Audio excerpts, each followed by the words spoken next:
Ayan po guys, mga kakats dyan, ito, naputol kanina eh. Ayan, gutom na yan. Nag-aantay lang yan siya ng pagkain.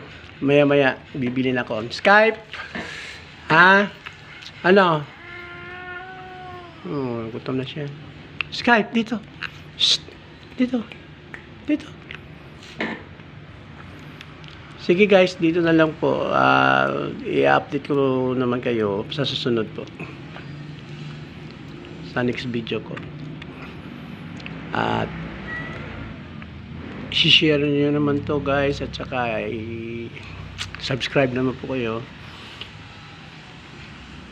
Yan lang po. Magandang umaga. Skype, bye-bye na. Skype. Shh, bye-bye. Paalam na, bye-bye. Ha? Bye-bye. Skype. Ayan niya. Gutom na eh.